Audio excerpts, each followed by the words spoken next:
দর্শক, আমন্ত্রণ জানিয়ে শুরু করছি স্বাস্থ্য প্রহর, সৌজন্যে doctor Sirajul Islam medical college ও হসপিটাল।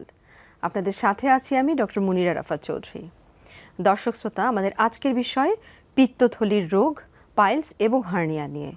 এ বিষয়ে কথা বলার জন্য আমরা আমন্ত্রণ জানিয়েছি doctor Sirajul Islam medical college ও হসপিটালের সার্জারি বিভাগের সহযোগী অধ্যাপক ডক্টর AK রুহুল আমিনকে।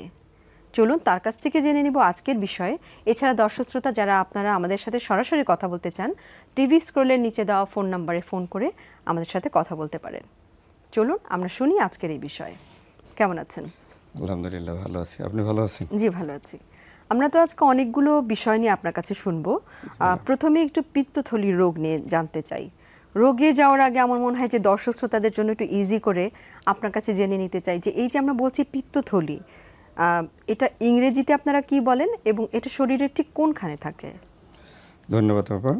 পিত্তথলিটা ইংরেজিতে আমরা বলি গল ব্লাডার। আচ্ছা। এটা শরীরের পেটের উপরের অংশে অপেক্ষাকৃত ডান পাশে লিভারের নিচে থাকে। আচ্ছা, আমরা তো জানি যে এই গল ব্লাডার বা পিত্তথলি আমাদের শরীরে অনেক ইম্পর্টেন্ট একটা ফাংশন আছে। জি। তো সাধারণত কি ধরনের কাজে আমাদেরকে সহযোগিতা করে এই পিত্তথলি?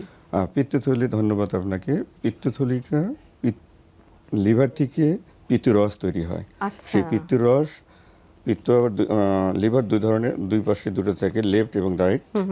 দুইটা লোব থেকে দুইটা নালীর মাধ্যমে পিত্তরসটা পিত্তথলির মধ্যে জমা থাকে। সেখানে পিত্তরসটা পানি অ্যাবজর্ব হয়ে যায়, অপেক্ষাকৃত ঘন হয়ে যায়। তারপরে যখন আমরা খাবার খাওয়ার ফলে এক ধরনের হরমোন আসে, কোলেসিস্টোকাইনিন। সেই কোলেসিস্টোকাইনিনের দ্বারা গল ব্লাডার স্পাজম হয় এবং পিত্তরসটা তখন খাদ্যনালীতে চলে আসে। আচ্ছা, তাহলে আমরা বুঝতে পারছি আপনার কথায় যে পিত্তথলির এই রসটা দিয়ে আমাদের খাবারের নিশ্চয়ই হজমে বা অ্যাবজর্পশনে হেল্প করে। হ্যাঁ, হজমে। তো সাধারণত আপনি তো অনেক দিন ধরে এই বিষয়ে কাজ করছেন। জি। যদি কোনো পেশেন্টের এরকম পিত্তথলির অসুবিধা হয় বা প্রবলেম হয়, তার কি লক্ষণ হয় বা কি সিমটম নিয়ে আপনাদের কাছে আসে? আপনাকে ধন্যবাদ। আমাদের দেশে ম্যাক্সিমাম লোকগুলোই, বিশেষ করে মেয়েরা, এখন ছেলেদেরও হয়, 40 এবং অনূর্ধ্ব বয়সে বেশি সমস্যা নিয়ে আসে। সাধারণত রোগীরা নিয়ে আসে severe pain in upper abdomen, মানে পেটের উপরের অংশে এবং অপেক্ষাকৃত ডাইন পাশে একটা স্পাজমোডিক পেইন, সিভিয়ার পেইন, এবং এই পেইনের সাথে সাথে তার বমি হয় এবং কারো কারো একটা হালকা জ্বরও থাকে। এবং পেইনটা বিশেষত আমাদের ঘাড়ের ডাইন পাশে চলে যায় এবং কারো কারো পিছনের দিকে চলে যায়। আচ্ছা, এটাকে মনে হয় রেফার্ড পেইন বলে। রেফার্ড পেইন বলে, refer to right shoulder, tip of the right shoulder joint and back. আচ্ছা, সেক্ষেত্রে এরকম যদি কেউ ব্যথা নিয়ে আসে, এবং আপনি একটা কথা বলছিলেন মহিলা এবং পুরুষ, সেক্ষেত্রে একটু জেনে নেই যে পিত্তথলির রোগের সাথে কি পুরুষ এবং মহিলার কি কম্প্যারিজনে কোনো পার্থক্য আছে? যে কম্প্যারিজন পার্থক্য আছে, আমরা যদি কম্প্যারিজন করি তাহলে 3 জনের মধ্যে যদি হয় 2 জনই মহিলা এবং 1 জন পুরুষ। আচ্ছা, তাহলে দেখা যাচ্ছে যে মহিলাদের বেশি হয়। জি। এরকম যদি এরকম ব্যথা নিয়ে আসে কেউ, সেক্ষেত্রে আপনারা কিভাবে তাকে ডায়াগনোসিস করেন বা কি পরীক্ষা নিরীক্ষা করেন? রোগী যখন আমাদের কাছে আসে তখন আমরা তার কাছে কিছু হিস্ট্রি নেই, কথাগুলো জিজ্ঞেস করি। ব্যথা কোন সময় হয়েছে, কোথায় ব্যথা হয়েছে, ব্যথাগুলো কোথায় যায়, কি করলে ব্যথা বাড়ে এবং কি করলে ব্যথা কমে যায়। সাধারণত তাদের প্রশ্নের থেকেই আমরা ধারণা করতে পারি যে ইট মে বি দি কোলেসিস্টাইটিস, তার মানে পিত্তথলির ইনফেকশন। তখন আমরা তাকে কিছু এক্সামিন করি, যেমন তাকে বলে মারফি সাইন, মানে শারীরিক পরীক্ষা করি, তাকে মারফি সাইন বলে, যেটা আমরা গল ব্লাডার যে পিত্তথলির যে ফান্ডাস আছে সেই ফান্ডাসের কাছে আমরা একটু চাপ দিই। কিছু পরীক্ষার মাধ্যম আছে, আমাদের চাপ দেওয়ার পরে দেখা যায় সে তার যে শ্বাস নিতে বলে শ্বাসটা সে সিজ করে ফেলে, দম বন্ধ হয়ে যায়। মানে এত ব্যথা হয়? এত ব্যথা হয়। এরপরে আমরা ইনভেস্টিগেশন করি। Ultrasonogram is the gold standard investigation of the hepatobiliary system and pancreas. Ultrasono যদি আমরা করি তখন আলট্রাসোনোলজিস্ট তার কমান্ডে বলে পিত্তথলিটা বড় হয়েছে অথবা পিত্তথলির ভিতরে পাথর আছে, সেটা আমাদের ক্লিয়ার বলে দেয়। আচ্ছা, আপনি এখন দুটো জিনিস বললেন, একটা হচ্ছে মানে অ্যাকিউট কোলেসিস্টাইটিস বা ইনফেকশন বলছেন, আর একটা পাথর বলছেন। জি। সাধারণত পিত্তথলি রোগ শুনলেই কিন্তু মানুষ ভাবে যে না অপারেশন লাগবে, ডাক্তার কাছে যাব না, এই ধরনের কিন্তু সাধারণ জনগণের মনে অনেক ভয় আছে। সেক্ষেত্রে একটু জেনে নেই যে যখন আপনারা কোলেসিস্টাইটিস ভাবেন তখন কিরকম ভাবে ট্রিটমেন্ট শুরু করেন? ধন্যবাদ আপনাকে। কোলেসিস্টাইটিস, অ্যাকিউট কোলেসিস্টাইটিস নিয়ে যদি আসে পেশেন্ট, তখন আমরা তার কারণটা বের করি। সেই কারণের ভিতরে একটা কারণটা হলো পাথর ছাড়া অ্যাকুইট কোলিসিস্টাইটিস এবং পাথর সহ অ্যাকুইট কোলিসিস্টাইটিস দুটোই হতে পারে। দুটোই হতে পারে। আচ্ছা। এবং সাধারণত পেশেন্ট যদি একদিনের ব্যথা নিয়ে আসে অথবা 2 দিনের অথবা 3 দিনের ব্যথা, কেউ সাথে সাথে আসে, কেউ দেরিতে আসে। পেশেন্টের যদি জ্বর থাকে, তীব্র ব্যথা থাকে, তখন আমরা আলট্রাসোনোগ্রাফি করি এবং লিভার ফাংশন টেস্ট করি, যার মধ্যে সেরাম বিলিরুবিন, এসজিপিটি এবং সেরাম অ্যালকালাইন ফসফেটেস। তো এই 3টা পরীক্ষা দিয়ে আমরা লিভার ফাংশন টেস্টটা বুঝতে পারি এবং তার সাথে সাথে প্রথমিন টাইমে আমরা করি। আচ্ছা। করার পরে আমরা অ্যাজাম্পশন করি যে পেশেন্টটাকে এখন অপারেশন করব, আমরা অপারেটিভ চিকিৎসা দেব না মেডিকেল চিকিৎসা দেব। আচ্ছা। যদি দেখা যায় পিত্তথলিটা ফুলে গেছে, ইডিমেটাস হয়ে গেছে, সেই ক্ষেত্রে আমরা কখনোই সাধারণত যদি লাইফ সেভিং না হয়ে থাকে তাহলে আমরা অপারেশন করি না, মেডিকেলে চিকিৎসা দিই। আচ্ছা। আর যদি দেখা যায় না গলব্লাডার অল ঠিক হয়নি, নর্মাল আছে কিন্তু ভিতরে পাথর আছে, সেক্ষেত্রে আমরা অপারেশন করার পরামর্শ দিয়ে থাকি। আচ্ছা, সেক্ষেত্রে আপনার পরীক্ষা নিরীক্ষা করে সিদ্ধান্তটা নেন। সিদ্ধান্ত নেব। আমরা যখন অ্যাকিউট নিয়ে কথা বললাম, মনে হয় একটা ক্রনিকও আছে। জি, সেটা ক্রনিক কি আছে। জিনিস? যদি আমরা অ্যাকুইট গলব্লাডার, অ্যাকুইট কোলিথিয়াসিস যেটা বলি, acute cholecystitis with cholelithiasis, that is infection of the gallbladder and within the lumen of the gallbladder, মানে পিত্তথলির ভিতরে পাথর থাকে। আচ্ছা। সেই কারণে যদি আমরা প্রথমেই ওষুধ দিলাম, ওষুধে কমে গেল, বলি 6 সপ্তাহ পরে এসে অপারেশন করে নেবেন, উনি আর অপারেশন করলেন না, দেখা গেল আবার একটু হালকা ব্যথা হলো, সেক্ষেত্রে আমরা যখন অ্যাকুইট কেস থেকে চিকিৎসা দিয়ে তাকে একটা সময় দিলাম, 6 থেকে 8 সপ্তাহের মধ্যে এসে আপনি অপারেশন করে নেবেন, উনি করলেন না, ওনার আবারও ব্যথা হলো, আচ্ছা। এই ভাবটাকে আমরা ক্রনিক মানে বারবার ফিরে আসছে, বারবার ফিরে আসতেছে, বারবার পেইন হচ্ছে। আচ্ছা, আমরা একটু অপারেশনে যাই। এখন তো অপারেশন খুব কমন, আমরা তো আগে যখন ছোট ছিলাম দেখতাম যে পুরো পেট কেটে অপারেশন করেন, এখন নিশ্চয়ই নতুন প্রযুক্তি। আমাদেরকে এই পিত্তথলির অপারেশন সম্পর্কে বলেন। পিত্তথলির অপারেশন এখন অনেক সুন্দর অপারেশন মেশিনের সাহায্যে আমরা করি, যাকে বলা ল্যাপারোস্কোপিক কোলিসিস্টেক্টমি। আগের দিনে ওপেন করা হতো, ওপেন করলে অনেক বড় একটা কাটা হতো এবং ওপেনে আমরা যে স্পেসটা পেতাম, যে জায়গাটুকু পেতাম, তাতে কিন্তু আমাদের দেখতে অসুবিধা হতো। কিন্তু ল্যাপারোস্কোপির মাধ্যমে যে অপারেশনটা করি, সেখানে আমাদের মনিটর থাকে এবং 10 গুণ বড় দেখা যায়। আমরা সুন্দর করে স্ট্রাকচার আইডেন্টিফিকেশন করতে পারি, স্ট্রাকচার আইডেন্টিফিকেশন করে সিস্টিক ডাক্ট আইডেন্টিফিকেশন করতে পারি, সিস্টিক আর্টারি আইডেন্টিফিকেশন করতে পারি এবং ক্লিপ করে আমরা গলব্লাডারটাকে লিভার থেকে ছাই এনে সুন্দর করে বের করে আনতে পারি। আচ্ছা, আমাদের কাছে ভিডিও আছে, হ্যাঁ আমরা ভিডিওটা দেখি, আমাদের একটু বুঝিয়ে বলেন আমরা কি দেখছি এখন। এটা এখন আমরা উপরে লিভার দেখতেছি। আচ্ছা। আমরা এখন ট্রোকার এন্ড ক্যানোলা দিয়ে মানে পেটের মধ্যে ঢুকলেন, আমরা পেটের মধ্যে ঢুকবো, যে যন্ত্রের মাধ্যমে। ল্যাপারোস্কোপি শুধু অনেকগুলো জিনিস থাকে, কিছু ফরসেপ থাকে, ক্যামেরা থাকে, সেই জিনিসগুলো আমরা ঢুকাবো। যেমন সাধারণত 4টা পোর্ট করে থাকি আমরা, মানে 4টা ফুটো করে থাকেন পেটে, 4টা ফুটা করে থাকি। একটা আমলিকাসের কাছে ফুটা থাকে, একটা ইপিগ্যাস্ট্রামে থাকে, মানে পেটের উপরে ভাগে, একটা ডাইন পাশে, এবং আমলিকাসের নাভির একটু ডাইন পাশে ফুটা করে থাকি, যার মধ্যে দিয়ে আমাদের কি ঢুকবে, অপারেশন করার জন্য যে যন্ত্রপাতিগুলো থাকে, ইনস্ট্রুমেন্ট থাকে, সেগুলো পর্যায়ক্রমে ঢোকে। এখন আমরা দেখতেছি, দেখেন গলব্লাডার বা পিত্তথলি, পিত্তথলির এই ফান্ডাস অফ দি গলব্লাডারকে আমরা ফান্ডার গ্যাস পার্ট দিয়ে ধরলাম। ধরার পরে আমরা এখন লিভারটাকে দেখে নিচ্ছি যে কোথাও কোনো অ্যাডহেশন আছে কিনা, অপারেশন করা যাবে কিনা। ইনশাআল্লাহ অ্যাডহেশন নেই। এবার আমরা পিত্তথলিটাকে ধরছি, ধরে সিস্টিক ডাক্টটাকে আমরা সেপারেট করব। সিস্টিক ডাক্টকে ধরার জন্য আমরা খুব সুন্দর ক্লিয়ারলি দেখতে পাচ্ছি, হ্যাঁ ক্লিয়ারলি দেখতে পাচ্ছি। যেখানে ধরেছি সেটাকে বলা হয় হার্টম্যান পাউচ। আচ্ছা, হার্টম্যান পাউচটাকে আমরা বাম হাতে ধরেছি, ধরে এখন সিস্টিক ডাক্টের উপরে কিছু এক্সট্রা ফ্যাট থাকে এবং তারপরে এই পেরিটোনিয়াম থাকে, পেরিটোনিয়ামটা ওপেন করে সিস্টিক ডাক্টকে আমরা ওপেন করব অ্যান্ড সিস্টিক আর্টারিকে ওপেন করব, দুটো করেই শিওর হয়ে তারপরে আমরা তাকে ক্লিপিং করব অ্যান্ড পরে কাটবো। আমি পর্যায়ক্রমে বলতেছি ধীরে ধীরে।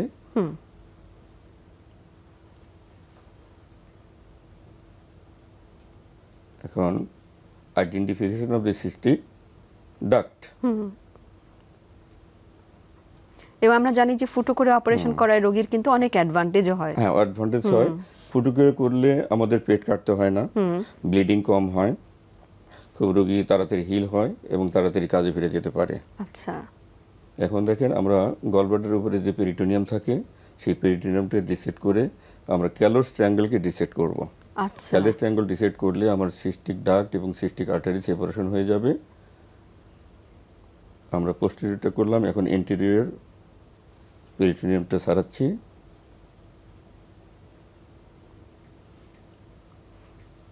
এবং অপারেশন করার সময় রক্তপাত বন্ধ করে করা হ্যাঁ, হচ্ছে। রক্তপাত বন্ধ করে করা হয়। সাধারণত আমরা অ্যাভাসকুলার ব্লিডিং আমাদের খুব কম হয় যদি মাইনিউটলি আমরা স্ট্রাকচার দেখে দেখে যেতে পারি। দেখেন আমরা সিস্টিক ডাক্ট, এই পেশেন্টের কি সমস্যা হয়েছিল? এই পেশেন্টের অ্যাকুট কোলিসিস্টেটিস নিয়ে আসছে এবং আমরা তার দেখছি ভিতরে যে গলব্লাডার অনেক ফুলেও আছে। হ্যাঁ, একটু ফুলে আছে এবং তার ভিতরে তার পেইন ছিল এবং আল্ট্রাসাউন্ড করে দেখলাম যে গলব্লাডার খুব বেশি ইনফেকশন নয়, মাইল্ড ইনফেকশন আছে এবং পাথর আছে ভিতরে। আচ্ছা, দেখেন আমরা cystic duct, identification of the cystic duct আমরা দেখব। সিস্টিক ডাক্টকে আমরা সেপারেশন করছি। আমাদের ডাইন হাতে আমাদের ফরসেপ, যে ফরসেপের মাধ্যমে সিস্টিক ডাক্টকে আমরা সেপারেট করছি। আচ্ছা, তাহলে প্রক্রিয়াটা আমরা যেটা বুঝতে পারছি যে এভাবেই আপনারা ল্যাপারোস্কোপ দিয়ে দেখে এবং ধীরে ধীরে অপারেশনটা করে, যেটা আপনি বললেন যে খুবই কম ব্লিডিং হয়। জি, আমি যদি আপনাকে রাফলি জিজ্ঞেস করি যে আমি কেন ল্যাপারোস্কোপি করব, কেন পেট কেটে অপারেশন করব না? ল্যাপারোস্কোপি করবার কারণটা হলো এটা হলো মিনিমাল ইনভেসিভ একটা অপারেশন। এখানে ব্লিডিং খুবই কম হয়, পেশেন্টকে হসপিটালে স্টে কম করতে হয়, থাকতে হয় না, একদিন থাকতে হয়। আর কি হলো একটা বড় ধরনের একটা কাটা থেকে, একটা স্কার থেকে আপনি রেহাই পাচ্ছেন। যেহেতু বড় অপারেশন, তার চলাফেরা সবকিছুই তো অনেক সাবধানতা থাকে। যেহেতু আপনারা জাস্ট ছোট ফুটো করছেন, তাহলে তার আপনি যেটা বলছেন কাজেও খুব তাড়াতাড়ি যেতে পারে, হাসপাতালে কম থাকতে হয়, হ্যাঁ, তার অনেক অ্যাডভান্টেজ। আমি বলবো তো তার ফাইনান্সিয়াল লস অনেক কম হয়। ফাইনান্সিয়াল লস আপাতত ভাবে ফাইনান্সিয়াল লস অনেক কম। হ্যাঁ, কারণ সে যদি কাজে যেতে পারে আর্লি, হসপিটালে বেশি দিন থাকতাম, সে কাজে যেতে পারতো না। হসপিটালে স্টে যত বেশি করব তার খরচ বেশি থাকবে, মেডিসিন বেশি লাগবে। আলটিমেটলি কিন্তু ল্যাপারোস্কোপি কোলিসিস্টেক্টমিতে খরচ অনেক কম। আচ্ছা, সেক্ষেত্রে একটা জিনিস জানতে হচ্ছে, এরকম কি কখনো হয় যে কোনো ল্যাপারোস্কোপি করতে গিয়ে আপনাদের পরে পেট কাটতে হলো, ল্যাপারোটমি করতে হলো? সেটা খুবই কম হতে পারে। সেটা কখন করেন? ল্যাপারোস্কোপি করার সময় আমরা অনেক সময় দেখি যে অ্যানাটমিক্যাল কিছু অ্যাবনর্মালিটি থাকে। আচ্ছা, মানে গঠনগতভাবে জন্মগতভাবে কিছু অ্যাবনর্মালিটি থাকে যেটা মেশিনের সাহায্যে করা যায় না। অথবা কোনো অ্যাবনর্মালিটি না থাকলেও আমরা কি দেখি পিত্তথলিটা তার চারপাশের যে স্ট্রাকচার আছে সেই স্ট্রাকচারের সাথে অনেকভাবে ডেন্সলি অ্যাডহেরেন্ট হয়ে আছে, অথবা গ্রেটার মোমেন্টামের সাথে গ্রেটলি মানে সিভিয়ারভাবে অ্যাডহেশন হয়ে আছে, তাকে কোনো কর্মেই সেপারেট করা যাচ্ছে না। সেই ক্ষেত্রে তখন আমরা মেশিনকে সুইচ করে ওপেন করে ফেলি। আচ্ছা, সেক্ষেত্রে আপনারাই তখন বেস্ট জাজ হন ডিসিশন নেওয়ার জন্য। এবং আপনি যেটা বললেন যে ল্যাপারোস্কোপি তো এখন আমাদের দেশে সর্বত্রই হচ্ছে, জি, মোটামুটি ভাবে সবখানে ল্যাপারোস্কোপি দিয়ে সব জায়গায় হচ্ছে, এই অপারেশন হচ্ছে। আমরা শুনবো আপনার কাছে আরো একটা বিরতি থেকে ফিরে এসে। ধন্যবাদ। দর্শক শ্রোতা, যাচ্ছি একটা বিজ্ঞাপন বিরতিতে, আশা করি ততক্ষণ পর্যন্ত আমাদের সাথেই থাকবেন।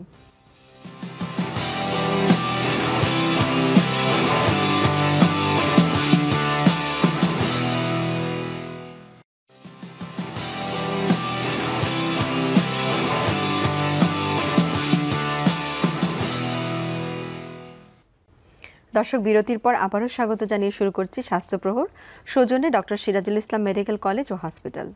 আমাদের সাথে আছেন সিরাজুল ইসলাম মেডিকেল কলেজ হসপিটালের সার্জারি বিভাগের সহযোগী অধ্যাপক doctor A K M Ruhul Amin. আমি শুনছিলাম আমরা পিত্তথলির পাথর নিয়ে। চলুন ফিরে যাই প্রসঙ্গে।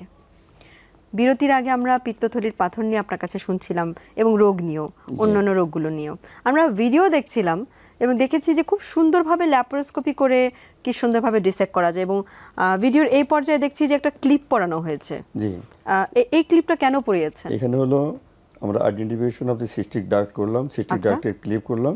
সেই সিস্টিক ডাক্টের ক্লিপ করার পরে দেখেন একটা ক্লিপ, দেন অ্যানাদার ক্লিপ, দুটো ক্লিপ লাগিয়ে আমরা যে অংশটুকু রেখে দেব সেই অংশের দুটো ক্লিপ থাকবে এবং আচ্ছা, গল ব্লাডারের দিকে, পিত্তথলির দিকে আরেকটা ক্লিপ দেব।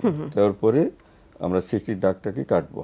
আচ্ছা, সেক্ষেত্রে এই যে ক্লিপটা পরাচ্ছেন, শরীরের ভিতরে একটা ফরেন বডি থাকছে, এটা কোনো প্রবলেম হয় না? না, এটা কোনো প্রবলেম হবে না। আচ্ছা, এটা হেমো ক্লিপ।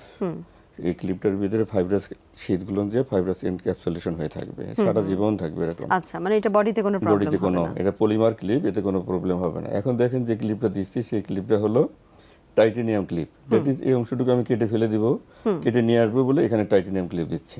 আচ্ছা, তো সুবিধা হলো আমি এটাকে যে এর আগে যে ক্লিপটা দিলাম সেটা পলিমার ক্লিপ। এই পলিমার ক্লিপ দিলে আপনি ভবিষ্যতে এমআরআই করতে পারবেন, এমআরআই কোনো প্রবলেম হবে না। আমরা জানি এমআরআই যদি করি সেক্ষেত্রে কোনো মেটাল থাকলে সে মেটালটা খুলে আসে, এমআরআই প্রবলেম হয়। কিন্তু যদি আমি এই হেমো ক্লিপ দেই, পলিমার ক্লিপ যদি দেই সেক্ষেত্রে এমআরআই করতে কোনো প্রবলেম হয় না। আচ্ছা, কিন্তু এই যে পরে যে আপনি টাইটেনিয়াম ক্লিপটা দিলেন, জি, সেটার জন্য কি কোনো সমস্যা হবে? না, টাইটেনিয়াম ক্লিপ তো আমরা বের করে নিয়ে আসবো। আচ্ছা, বের করে এটা নিয়ে গল আসবেন। ব্লাডার থেকে যেন পিত্তের রসটা আমাদের বের না পেটের হয়। মধ্যে বের হয়ে না যায়, সেই জন্য আমরা এটা দিয়েছি। আচ্ছা, বের হলে কি হবে? আর যদি বের হয়ে যায় তাহলে পিত্তের রসটা পেরিটোনিয়াল ক্যাভিটির মধ্যে চলে আসবে, পেরিটোনিয়াল ক্যাভিটি ইনফেক্টেড হতে পারে, হয়ে পেরিটোনিয়ালটি ডেভেলপ করে পেশেন্টের সাংঘাতিক একটা দুর্ঘটনা করতে পারে। যদি এরকম কখনো হয় যে অ্যাক্সিডেন্টালি বের হয়ে গেছে, অ্যাক্সিডেন্টালি বের হয়ে গেলে সেক্ষেত্রে আমরা নর্মাল স্যালাইন দিয়ে ওয়াশ করি। আচ্ছা, যে বাইলটা পড়ে গেল সেই বাইলটাকে ছাক করে নিই, ছাক করে নিয়ে নর্মাল স্যালাইন দিয়ে ওয়াশ করে আবার তাকে গজ পিস দিয়ে ড্রাই করে নিয়ে সেরে আসি এবং অ্যান্টিবায়োটিক, ভালো অ্যান্টিবায়োটিক দিই। আচ্ছা, দেখেন সুতরাং এইবার আমরা 60 ডাকটাকে কেটে ফেলছি। টোটাল 60 ডাক্টে আমরা সেপারেশন করে ফেললাম। এখন থাকবে সিস্টিক আর্টারি। আচ্ছা, হ্যাঁ, এর অংশটুকু সিস্টিক আর্টারিকে আমরা আবার ক্লিপ করব, ক্লিপ করে পিত্তথলিকে লিভারের থেকে সেপারেশন করব, এরপরে পিত্তথলিটাকে বের করে নিয়ে আসবো। আচ্ছা। আমার মনে হয় যে অপারেশন যেরকম ইজিলি দেখছি, আপনারা যেহেতু স্কিল হ্যান্ডে অনেকদিন ধরে করেন, আপনারাও খুব ইজিলি অপারেশনগুলো করেন। হ্যাঁ, প্রথম আমরা একটু হেজিটেশন ছিল, করতে করতে আমাদের কাছে এখন আর কিছু মনে হয় না, ইনশাল্লাহ আমরা খুব ইজিলি করে ফেলি। আচ্ছা, আমার মনে হয় দর্শক শ্রোতা যারা দেখলেন, যারা অনেক ভয় পান যে পিত্তথলির পাথর নিয়ে ঘুরছেন, তাদের কিন্তু অপারেশন ল্যাপারোস্কোপি করিয়ে নেওয়া উচিত। সেক্ষেত্রে একটা জিনিস জানতে চাই, অনেক রোগী দেখা যায় যে দীর্ঘদিন পিত্তথলির পাথর নিয়ে পুষে বেড়ান। সেক্ষেত্রে ক্যান্সারের কি কোনো ঝুঁকি আছে কি? হ্যাঁ, পিত্তথলির পাথর নিয়ে থাকলে, পাথরের সাইজ যদি বড় থাকে, সেই পাথরটা পিত্তথলির ভিতরে যে অংশটুকু থাকে, যেটি ইপিথেলিয়াম যে অংশ থাকে, সেই অংশটুকু ধীরে ধীরে ক্ষত হয়, ক্ষত সৃষ্টি হয়ে ওখানে ওপেন হয়ে, ইপিথেলিয়ামটা ওপেন হয়ে যায় এবং ধীরে ধীরে সেখানে ডে বাই ডে আলসারেশন হয়ে সেখানে কার্সিনোমা হতে পারে, মানে একটা সম্ভাবনা থাকে।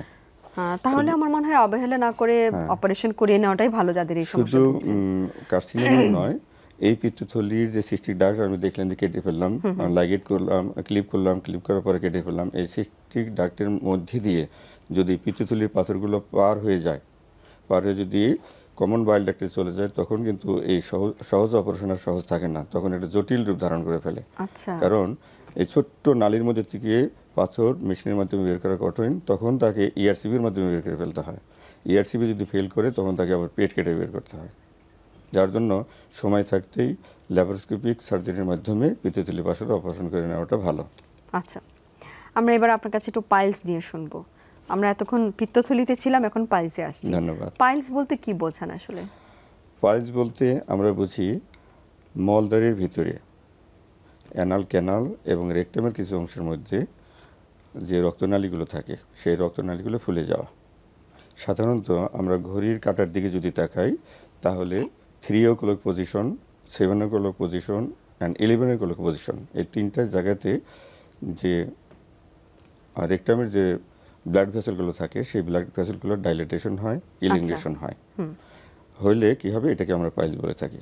পাইলসকে আমরা আবার দুই ভাগে বলি, আমরা external piles and internal piles. একে নির্ভর করে যে ডেন্টেড লাইন থাকে, মানে আপনারাই বুঝবেন এই অ্যানাল ক্যানালের ভিতরে একটা ডেন্টেড লাইন থাকে, ডেন্টেড লাইনের উপরে যদি হয় সেটাকে ইন্টারনাল পাইলস বলি, এবং বাইরেতে থাকে তাহলে এক্সটার্নাল পাইলস বলি। আচ্ছা, সাধারণত পাইলস রোগী যখন কোনো একজন পেশেন্ট ভোগেন, তার কি প্রবলেমটা হয়, কি নিয়ে আসেন আপনাদের কাছে? পাইলস রোগী যখন পাইলস রোগ নিয়ে ভোগে, প্রবলেম নিয়ে ভোগে, তারা আমাদের কাছে সাধারণত পায়খানার রাস্তা দিয়ে রক্ত যায় পায়খানা হওয়ার পরে। আচ্ছা, সাধারণত ব্যথা ছাড়াই আসে। কিছু কিছু রোগে প্রথমের দিকে রক্ত যায় পায়খানা হওয়ার পরে, সাধারণত ব্যথা হয় না, অথবা সামান্য কিছু ব্যথা হয়। এটা কি ফ্রেশ ব্লাড যাবে? একদম লাল টকটকে রক্ত যাবে। প্রথম দিকে হয়তো কারো কারো বছরে একবার হয়, কারো কারো 6 মাস পরে একবার হয়, কারো কারো দেখা যায় যে 3 মাস পর পর একবার হয়, ধীরে ধীরে বাড়তে থাকে, রেগুলার বাড়তে থাকে। আচ্ছা, এটার চিকিৎসা সম্পর্কে শুনবো আপনার কাছে। ধন্যবাদ আপনাকে। পাইলসের চিকিৎসা করতে গেলে আমরা পাইলসের ক্লাসিফিকেশন করে ফেলি। প্রথম যেমন ক্লাসিফিকেশন করলাম এক্সটার্নাল পাইলস এবং ইন্টারনাল পাইলস, দেন ইন্টারনাল পাইলসকে আমরা আবার 4টা ধরনের ভাগ করি ডিগ্রি অনুযায়ী: 1st degree, 2nd degree, 3rd degree and 4th degree. 1st ডিগ্রিটা যে হেমোরয়েডাল ভেসেলস বললাম, যেটা পার্মানেন্ট হয়ে যায়, সেখানে খুব বেশি পরিমাণে সামান্য একটা পার্মানেন্ট হয়, কারো কারো ব্লিডিং থাকতেও পারে, কারো কারো ব্লিডিং নাও থাকতে পারে। সেকেন্ডারি পাইলস যেটা কি হবে, আমরা যখন ডিফিকেট করতে যাব, পায়খানা করতে যাব, তখন সে প্রলাপসে বের হয়ে যাবে। বাট পায়খানা শেষ হওয়ার পরে যখন আমরা উঠে বসবো তখন সে ভিতরে আপনা আপনি ভিতরে ঢুকে যাবে, সেটা ঠিক সেকেন্ড ডিগ্রি। আর থার্ড ডিগ্রি পাইল যেটা, সেটা হলো ডেফিকেশন করার সময় প্রলাপস হবে, কিন্তু যখন আমরা উঠবো আপনা আপনি ঢুকবে না, তখন আঙ্গুল দিয়ে আমরা ভিতরে ঢুকিয়ে দেবো। আচ্ছা আর ফোর্থ ডিগ্রি পাইল যেটা, সেটা হলো সবসময় সে প্রলাপস হয়ে থাকবে এবং আঙ্গুল দিয়ে তাকে আমরা রিপোজিট করতে পারবো না। আচ্ছা, সেক্ষেত্রে এই ক্লাসিফিকেশন অনুযায়ী কি আপনাদের ট্রিটমেন্টটা হয়? হ্যাঁ, ক্লাসিফিকেশন থেকে অনুযায়ী চিকিৎসা হয়। যদি ফার্স্ট ডিগ্রি পাইলস নিয়ে আসে, তখন রোগীরা প্রথমে আসলে আমরা তাকে অ্যাসুরেন্স করি যেটা তেমন কোনো প্রবলেম হবে না, আপনাকে কয়েকটা জিনিস মেনে চলতে হবে। সেটা হলো আপনি বেশি বেশি পানি খাবেন, আঁশযুক্ত খাবার খাবেন এবং বেগ দিয়ে পায়খানা করবেন না, এই জিনিসগুলো তাকে মেনে চলতে বলি। এরপরে যদি আসে তাহলে আমরা ফার্স্ট ডিগ্রি এবং সেকেন্ড ডিগ্রিতে চিকিৎসাগুলো করে থাকি কি আমরা রাবার ব্যান্ড লাইগেশন করি। রাবার ব্যান্ড লাইগেশন করলে 70% রোগী মোটামুটি ভালো হয়ে যায়। আচ্ছা, দেখা যায় এই সময় রোগীরা সাধারণত আমাদের কাছে আসে না, কারণ এটা লজ্জাস্থান, এই কথা বলা যাবে না। আচ্ছা, আমাদের সাথে একটা ভিডিও আছে, এটা আমরা ভিডিওটা পাইলসের কোন স্টেজের ভিডিও? না, আমরা সাধারণত ভিডিও যেটা দেখবো সেটা হলো সেকেন্ড স্টেজ আর থার্ড স্টেজ। আচ্ছা, আমরা ভিডিওটাও দেখে নিচ্ছি তার সাথে।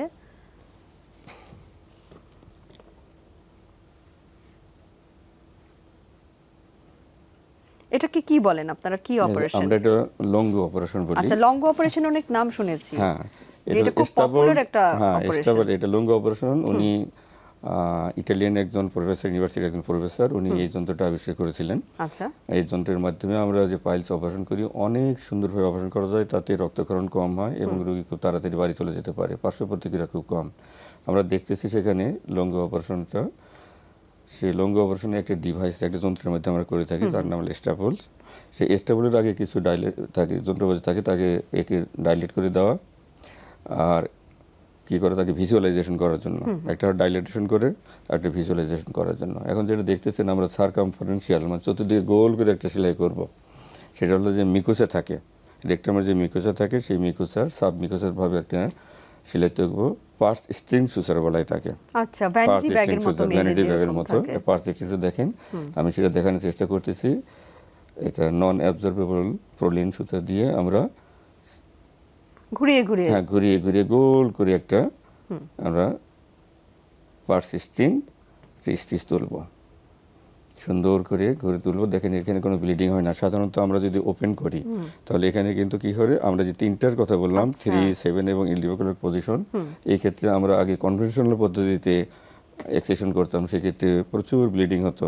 আচ্ছা, এবং এক্সেশন এবং লাইগেশন করতে এখানে ব্লিডিং খুবই কম, খুবই মিনিমাম ব্লিডিং। এবং ওই আগের যে কনভেনশনাল পদ্ধতিতে আমরা করতাম তাতে অনেক ব্লিডিং হতো, ঘা শুকাতে 1 মাস 1.5 মাস সময় লাগতো, পেশেন্ট অনেক দেরিতে হাসপাতালে চলে যেত এবং ঘা সে নর্মাল কাজে ফিরে যেত, অনেক দেরি হতো। কিন্তু যদি এই লঙ্গু মেশিনের সাহায্যে যদি আমরা করি, স্টাফল্ড হেমারোডেক্টমি অথবা স্টাফল্ড হেমারোডেক্সি যদি আমরা করি, সেক্ষেত্রে রোগী 1-2 দিনের মধ্যে স্বাভাবিকভাবে সে চলাফেরা করতে পারবে এবং 7 দিনের মধ্যে সে কাজে যোগদান করতে পারবে। দেখেন এখানে একদম ব্লিডিং নাই বলতেই চলে। আমরা এখন অ্যানভিলটা ভিতরে ঢুকালাম, ঢুকিয়ে দেখেন তাকে আমরা নটিং করলাম, মিক্রোসাটা একদম মেশিনের সে অ্যানভিলের স্ট্যাম্পের সাথে চলে আসছে।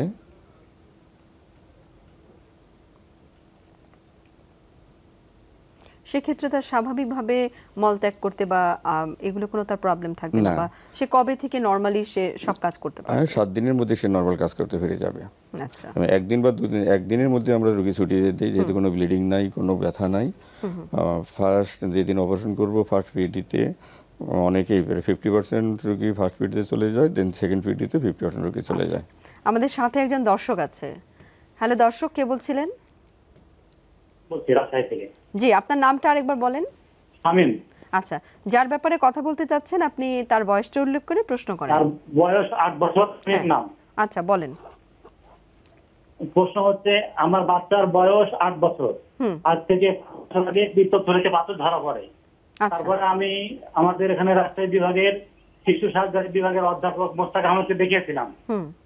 তো উনি বলছে যে পাথরের সাইজ ছোট, 4.2 মিলিমিটার।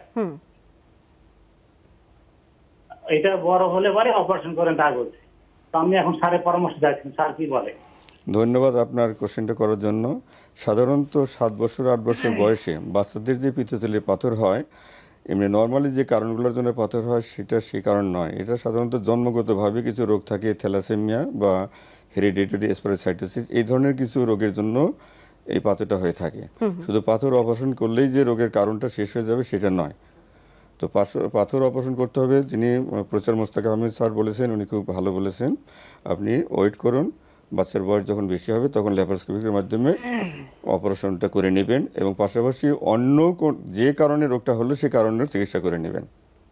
আচ্ছা, আপনি খুব সুন্দর কথা বললেন যে বড়দের এবং বাচ্চাদের যেহেতু পার্থক্য আছে, অন্য কোনো তার রোগ আছে নাকি সেটা এক্সক্লুড করাটা খুব এক্সক্লুড করার জন্য ইম্পর্টেন্ট। কথা বলেছি। হ্যাঁ, আমরা যে লঙ্গ অপারেশন দেখছিলাম, এই লঙ্গ অপারেশন অনেক জনপ্রিয়, সারা বিশ্বেই আমরা এখন জানি, এবং এটার মাধ্যমে অপারেশনের আপনাদের যেরকম সাকসেস রেটটাও বেশি এবং ঝামেলাও, যেটা আপনি বললেন যে অনেক অনেক কম হয়। এবং সাধারণত এই অপারেশনে কীরকম খরচ হয়ে থাকে? লঙ্গ অপারেশনের খরচটা ডিপেন্ডস করে আপনি কোন ধরনের মেশিন ব্যবহার করবেন। যেমন শোনা যায় অনেক বেশি খরচ, কিন্তু সে কিন্তু নয়। এটা পেশেন্টের ধরন অনুযায়ী, পেশেন্টের ক্লাসিফিকেশন অনুযায়ী, তার সামান্য মানে সাধ্য অনুযায়ী আমরা মেশিন 15,000, 20,000, 25,000, 30,000 এরকম মেশিন সাহায্যে ব্যবহার করি। যেহেতু সেক্ষেত্রে আপনি কি বলছেন যে মেশিনের কোয়ালিটি, এখানে যেরকম দেখছি যে মেশিনের কোয়ালিটির উপরে কি, মেশিনের কোয়ালিটির উপরে অনেকটুকু চার্জ নির্ভর করে এবং আরো চার্জ নির্ভর করে আপনি হসপিটালে থাকবেন, সে আপনি ওয়ার্ডে থাকবেন না ক্যাবিনে থাকবেন, যে স্ট্যান্ডার্ড অনুযায়ী। আমরা এই যে একটা মেশিন দেখছি এখানে, এটা মেশিনটাকে অ্যানভিলের সাথে লাগানো হচ্ছে। আচ্ছা, অ্যানভিলের সাথে লাগিয়ে, এসব তো আমরা জানি যে ওয়ান টাইম ইউজ মেশিন। জি, ওয়ান টাইম ইউজ মেশিন। সে কারণে দামটা আসলে বেশি। এই কারণে দামটা একটু বেশি। অনেকেই এটা ভাবতে পারেন যে মেশিনের এত দাম, কিন্তু এটা একজনকেই শুধু ইউজ করা হয়, একজনকেই শুধু ব্যবহার করা একটা যাবে। পেশেন্টকে। সাধারণত মেশিনটা ব্যবহার করে আমরা এই মেশিনটার বাকি অংশটুকু রোগীদেরকে দিয়ে দেই। আচ্ছা, দেখেন এখন ওই আমরা মেশিনটাকে টাইট করতেছি, টাইট করলে অ্যানভিলটা এই মেইন মেশিনের সাথে লেগে যাবে। লেগে গেলে যখন একটা নির্দিষ্ট কালার আসবে, আমার একটা ইন্ডিকেটর আসবে, সেই ইন্ডিকেটর সাধারণত সবুজ ইন্ডিকেটর থাকে। সেই সবুজ ইন্ডিকেটর যখন আসবে তখন আমি সার্জন বুঝতে পারবো যে আমার যে ভিতরে যে ক্লিপগুলো আছে, এখানেও টাইটেনিয়াম ক্লিপ থাকে, সেই ক্লিপগুলো ইজ ক্যাপাবল টু অ্যানাস্টোমাস। এই মেশিনের সাথে একসঙ্গে যখন অ্যাপোজিশন হয়ে গেলে তখন কি হবে, যখন সবুজ দাগটা আমাদের দেখেন অলরেডি সবুজ দাগ এসেছে, সবুজ দাগ আসলে আমি মেশিন বলবে যে হ্যাঁ, যে দুটো টিস্যু আমাকে একত্রে করেছে সেটা আমি ক্লিপ করে ধরে রাখতে, স্টেবল করে ধরে রাখতে পারবো। এবং যখন আমি ফায়ার করব, ফায়ার করলে কি হবে, একসঙ্গে কেটেও যাবে এবং একই সঙ্গে সে স্টেবল হয়ে যাবে। এবং এই মেশিনগুলোতে, স্টেবলগুলোতে সুবিধা কি, এখানে যে ক্লিপগুলো থাকে সেই বি মোড থাকে, যার জন্য কিন্তু তার হিলিং রেট খুব ভালো, ব্লাড সাপ্লাই হ্যাম্পার হয় না, কোনো নেক্রোসিস হয় না, খুব তাড়াতাড়ি হিলিং হয় এবং খুব তাড়াতাড়ি রোগী ভালো হয়ে যায়। আচ্ছা, এবং আপনার কাছে আগেও যেটা শুনলাম ল্যাপারোস্কোপির সম্পর্কে এবং এখনো শুনলাম লঙ্গ সম্পর্কে, এগুলো কিন্তু সবগুলো অপারেশনে আমার মনে হয় খুব পেশেন্ট ফ্রেন্ডলি। ইয়েস, সবগুলো অপারেশন আমরা শুনবো আপনার কাছে আরো একটা বিরতি থেকে ফিরে এসে। ধন্যবাদ। দর্শক শ্রোতা, যাচ্ছি একটা বিজ্ঞাপন বিরতিতে, আশা করি ততক্ষণ পর্যন্ত আমাদের সাথেই থাকবেন।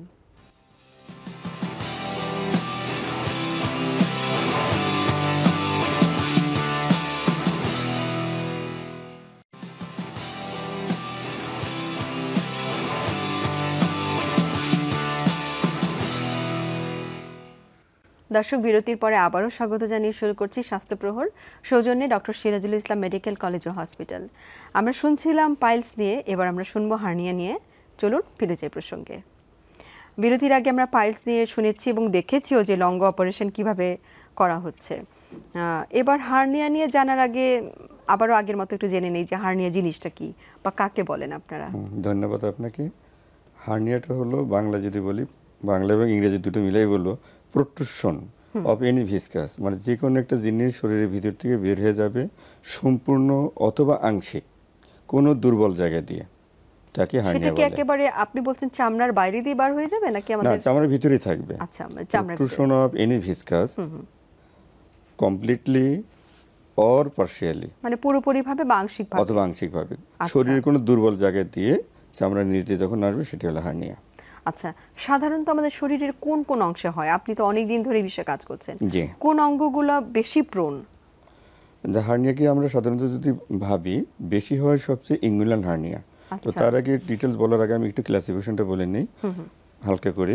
হার্নিয়াকে আমরা প্রথমে দুই ভাগে ভাগ করে থাকি, একটা এক্সটার্নাল হার্নিয়া যেটা শরীরের বাহিরের অংশতে দেখা যায়, আর ইন্টারনাল হার্নিয়া যেটা ভিতরে, যেটা সাধারণত বাইরে দেখা যায় না, বাইরে থেকে দেখা যায়। তো এক্সটার্নাল হার্নিয়ার মধ্যে সবচেয়ে বেশি কমন, যেটা আমরা সবচেয়ে বেশি পেয়ে থাকি, সেটা হলো ইঙ্গুইনাল হার্নিয়া। আচ্ছা, ইঙ্গুইনাল হার্নিয়া আবার দুই ধরনের হয়, একটা ডাইরেক্ট ইঙ্গুইনাল হার্নিয়া, একটা ইনডাইরেক্ট ইঙ্গুইনাল হার্নিয়া। এরপরে নেক্সট কমন আসবে umbilical hernia, incisional hernia. Incisional হার্নিয়াটা আবার একটু কথা বললো, সেটা হলো প্রিভিয়াসলি কোনো অপারেশন হয়েছে, সেই অপারেশনের স্কার দিয়ে যদি কোনো হার্নিয়া হয়, সেটা হলো ইনসিশনাল হার্নিয়া। আর আমলিক্যাল হার্নিয়া, যেটি আমলিকাস, আমাদের যে নাভি আছে, নাভির ভিতর দিয়ে চলে আসতে পারে। আর প্যারা আমলিক্যাল হার্নিয়া, নাভির চতুর্দিক দিয়ে হার্নিয়া হয়ে যায়। Umbilical hernia, para umbilical hernia, incisional hernia and epigastric hernia. Epigastric hernia হলো আমলিকাস এবং এই আমাদের বুকের নিচে, জিফেস্টার্নাম বলে, এই মাঝখানে যে কোনো হার্নিয়া হয়, সেটা হলো ইপিগ্যাস্ট্রিক হার্নিয়া। মেয়েদের একটা হার্নিয়া বেশি হয়, ফিমোরাল হার্নিয়া। আর ইন্টারনালের ভিতরে অনেকগুলো আছে, অ্যাকোয়ার্ড হার্নিয়া এবং কনজেনিটাল হার্নিয়া। আচ্ছা, তাহলে অনেক রকম হার্নিয়া আছে। আচ্ছা, কিন্তু আপনাকে যদি প্রশ্ন করি এই জিনিসটা, যে একজন পেশেন্ট সে তো আর বুঝবে না যে তার শরীরের বাইরের দিকে নাকি ভিতরের দিকে হার্নিয়া, কিন্তু তারপরেও কি কোনো টুলস আছে যে তার কি সমস্যা হলে সে বুঝবে যে তার হার্নিয়া হয়েছে? হ্যাঁ, অবশ্যই। রোগী যখন আমাদের কাছে আসে, সে এসে বলে, স্যার আমার কিছু ছিল না, কিন্তু আমার কিছুদিন হলো এই জায়গাটা ফুলে যাচ্ছে। সে ইংনাল রিজিয়নে দেখা দিতে পারে, অথবা প্রিভিয়াস কোনো অপারেশন হয়েছিল সেই জায়গায় দেখা দিতে পারে, অথবা নাভির ভিতর দিয়ে, অথবা নাভির চোখ থেকে দেখাতে পারে। আচ্ছা, সেটা কি হাঁচি কাশিতে ফুলবে না সেই কোনো কাজ ছাড়াই ফুলবে? সুন্দর, আপনাকে ধন্যবাদ অনেক সুন্দর কোশ্চেন করার জন্য। সাধারণত হার্নিয়া যাদের হয়, আমরা সাধারণত বলি, কারো যদি ক্রনিক কাশি থাকে, অনেক দিন ধরে তার কাশি হচ্ছে, দ্যাট ইজ ব্রঙ্কিয়াল অ্যাজমা যদি কারো থাকে, এমফাইসিমা যদি কারো থাকে, বা হার্টের কোনো রোগের কারণে কাশি, সেই কারণে যদি হয়ে থাকে, অথবা কোনো মানুষ যদি ওয়েট লিফট করে, ওজন উঠানোর কাজ করে, তাদের হতে পারে। অথবা কেউ কেউ প্রবলেম নিয়েছে, আমার বহু দিন থেকে পায়খানা কষা, অনেক বেগ দিয়ে পায়খানা করতে হয়, সেটা একটা কারণ। আবার কেউ বলে 50 ঊর্ধ্ব মানুষ, যে আমার পেশাব করতে, নর্মাল পেশাব করতে পারি না, অনেক বেগ দিয়ে পেশাব করতে হয়। আর কেউ কেউ আসে যে স্ট্রিকচার যদি থাকে, ইউরিথ্রাল স্ট্রিকচার, তাকে বেগ দিয়ে পেশাব করতে হয়।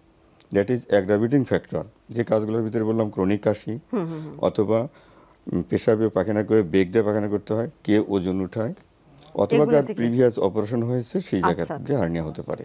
আমাদের সাথে একজন দর্শক আছে। হ্যালো দর্শক, কে বলছিলেন? জি, আসসালামু আলাইকুম। আমি নুরুল আফসার বলছিলাম মতিঝিল থেকে। আচ্ছা, 62 বছর আমার বয়স। জি, আপনি বলেন, প্রশ্ন করেন। আমি এই 2012 অক্টোবরে আমার বাইপাস অপারেশন হয়েছে এসক্লাস হসপিটালে। আচ্ছা, তো এখন ইনশাল্লাহ এমনি আছি ভালো। 2 মাস অন্তর 1 মাস অন্তর ডাক্তার দেখাই। তবে ইদানিং আলট্রাসোনোগ্রাফিতে দেখা গেছে আমার গল ব্লাডারে পাথর আছে।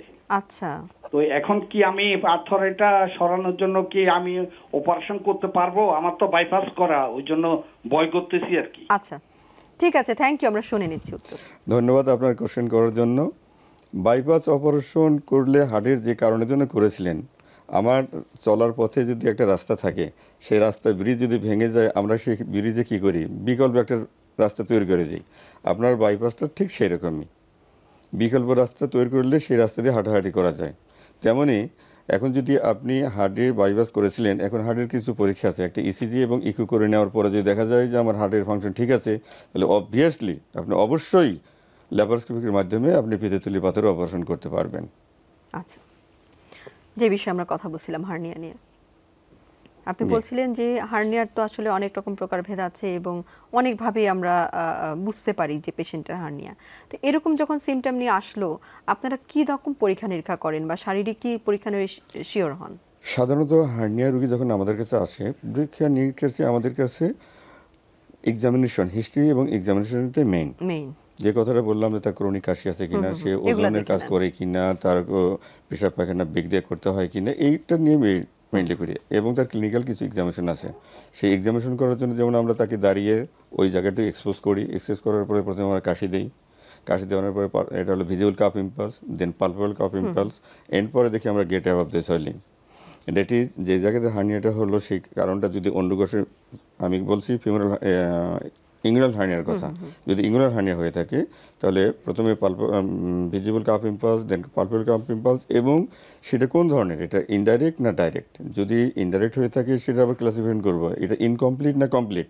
যদি ইনকমপ্লিট হয়, সেটা কি আপনার ইঙ্গুলার ক্যানেলের ভিতরে আছে না স্ক্রোটামে গেছে, মানে অনেকগুলো পরীক্ষা নিরীক্ষার মাধ্যমে আমরা করে থাকি। আর কিছু ইনভেস্টিগেশন আমরা করি কি করার জন্য, to see any comorbid disease, that is তার কোনো এনিমি আছে কিনা, তার কোনো ডায়াবেটিস আছে কিনা, তার কোনো রেনাল ডিজিজ আছে কিনা, তার কোনো নিউট্রিশনাল ডেফিসিয়েন্সি আছে কিনা, এই জিনিসগুলো আমরা করে থাকি।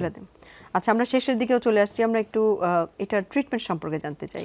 হার্নিয়ার ট্রিটমেন্ট কি? হার্নিয়ার ট্রিটমেন্ট, ধন্যবাদ আপনাকে। হার্নিয়ার ট্রিটমেন্ট করতে গেলে প্রথমেই আমরা রোগীর সাথে কাউন্সিলিং করি। কি কাউন্সিলিং? যে অ্যাগ্রাভেটিং ফ্যাক্টরগুলোর জন্য হার্নিয়া হলো, যেমন তার যদি ক্রনিক কাশি থাকে, আমরা তাকে চেস্ট ফিজিশিয়ানের কাছে পাঠাবো, আপনার কাশিটা ঠিক করে নেন। সে যদি ওজনের কাজ করে থাকে, তাহলে আমরা তাকে বলবো যে আপনার এই প্রফেশন চেঞ্জ করতে হবে, অন্য কাজ করতে হবে, ওজনের কাজ করা যাবে না। যদি তার কনস্টিপেশন থাকে, তাহলে আমরা কি বলবো যে আপনি ল্যাক্সেটিভ খাবেন, শাকসবজি বেশি খাবেন, পানি বেশি খাবেন, এটা দূর করে ফেলবেন। যদি তার benign enlargement of the prostate থাকে, যেটা বললাম যে বয়স বেশি হলে ছেলেদের প্রোস্টেট গ্ল্যান্ড বড় হয়, সেই প্রোস্টেট গ্ল্যান্ড বড় যদি হয়ে থাকে, তাহলে সেইটা আগে রিমুভ করতে হবে। দ্যাট ইজ যে কারণে হার্নিয়া হলো, সে হার্নিয়ার কারণগুলো আগে দূরে সরাতে হবে, তারপরে হার্নিয়া চিকিৎসা করতে হবে। যেমন যদি ইনডাইরেক্ট হার্নিয়া হয়, ডাইরেক্ট হার্নিয়া হয়, সেক্ষেত্রে আমরা সাধারণত করি কি, যদি ইনডাইরেক্ট হার্নিয়া হয় তার 3টা প্রসেস আমরা হার্নিওটমি করি, তারপর হার্নিওর্যাপি করি অ্যান্ড হার্নিওপ্লাস্টি করি, দ্যাট ইজ ম্যাশ রিপেয়ার করে দেই। ডাইরেক্ট হার্নিয়া হলে কি করবো, আমরা হার্নিওর্যাপি এবং ম্যাশ রিপেয়ার করে দেই। আচ্ছা, তাহলে আমরা যে বুঝছি যে এই ট্রিটমেন্টে যাওয়ার আগে আসলে তার কেন হার্নিয়াটা হয়েছিল সে কারণটাকে আপনারা আগে রিমুভ করে তারপরে অপারেশনে যান। শেষের দিকে আসছি, আপনি একটা ম্যাশের কথা বলছেন। অনেক রোগীরাই কিন্তু বলে যে হার্নিয়া অপারেশনে এই ম্যাশের অনেক দাম, অনেক খরচ। সাধারণত এই ম্যাশের কোয়ালিটি বা দামের মধ্যে কি কোনো সম্পর্ক আছে? হ্যাঁ, ম্যাশ ভিন্ন ধরনের আছে। সাধারণত আমরা যে নন অ্যাবজর্বেবল ম্যাশ, যেটা প্রোলিন ম্যাশ বলে থাকি, আরেকটা আমরা বলি এখন আসছে ভিপ্রো ম্যাশ, মানে ভিক্রিল এবং প্রোলিন তার মিক্সচার। যে ভিপ্রো ম্যাশ যেটা, সেটার দাম একটু তুলনামূলক বেশি, কিন্তু প্রোলিন ম্যাশের দাম তুলনামূলক কম। এটা আবার নির্ভর করে সাইজের উপরে। সাধারণত হার্নিয়াতে যদি ইংরেজিয়ান হার্নিয়া হয়, সাইজটা আমাদের ছোটো থাকে, খুব দাম বেশি নয়, 1000, এরও আবার কোয়ালিটি আছে, 1000 থেকে 2000 টাকা বা 2500 টাকার মধ্যে হয়ে যায়। আর যেটা ভিপ্রো ম্যাশ, সেটা 3000, 4000 টাকা লাগে। আচ্ছা, খুব বেশি দামি নয়, কারণ এই একটু দামের জন্য আপনার পরবর্তী সময় যেন এই রোগটা, হার্নিয়াটা রিকার না করে, সেই জন্য কিন্তু এটা দেওয়া। আচ্ছা, এবং আপনি আরেকটা খুব হার্নিয়ার কথা বলছিলেন, ইনসিশনাল হার্নিয়া, বা যদি কোনো অপারেশন হয়ে থাকে সেই লাইনে হার্নিয়া। সেই লাইনে আচ্ছা, আমরা একদম শেষে শুনবো আপনার কাছে, এই জিনিসটা কি প্রতিরোধ করার কোনো উপায় আছে কি? আপনাকে ধন্যবাদ। ইনসিডেন্ট হার্নিয়া প্রতিরোধ করার অনেক উপায় আছে। এখানেও কিন্তু হার্নিয়ার কারণগুলো আমরা বের করতেছি। ইনসিডেন্ট হার্নিয়া অনেকগুলো কারণে হয়। একটা হলো পেশেন্ট ফ্যাক্টর, মানে কোন রোগীর অপারেশন করলো, কোন অবস্থায় করলো, অ্যাকুট রোগী না ক্রনিক রোগী, তার কোনো প্রিপারেশন ছাড়া করলো না, প্রিপারেশন নেওয়ার পরে করলো। এবং এটা সার্জন ফ্যাক্টর আছে, সেই সার্জনটা ইনসিশন কোন লাইনে দিল না দিল। আবার কিছু সুতার ব্যাপার আছে, সে অপারেশনের সময় কোন ধরনের সুতা সে ব্যবহার করলো। এবং পোস্ট অপারেটিভ সময় একটা কারণ আছে, সেটা পোস্ট অপারেটিভ সময় ইনফেকশন হয়েছিল কি না হয়েছিল, এবং পোস্ট অপারেটিভ আরও কারণ আছে, তার কোনো কফ কাশি হয়েছিল কিনা। আচ্ছা, তাহলে আমার মনে হয় যে অনেকগুলোই ব্যাপার, কিন্তু আমার যেটা মনে হয় যে অপারেশনের আগে একজন ডাক্তারকেও খুব ভালো করে ভেবেচিন্তে পুরো রুগীটাকে ভালো করে দেখে নিয়ে অপারেশন করা উচিত। আমাদের আজকে শেষ করতে হচ্ছে। আপনাকে অসংখ্য ধন্যবাদ অনুষ্ঠানে আসার জন্য। প্রিয় দর্শকবৃন্দকে অসংখ্য ধন্যবাদ, এবং এসিটিভির সমস্ত কলা কৌশলীকে আন্তরিক ধন্যবাদ। দর্শক, শেষ করছি আজকের মতোই।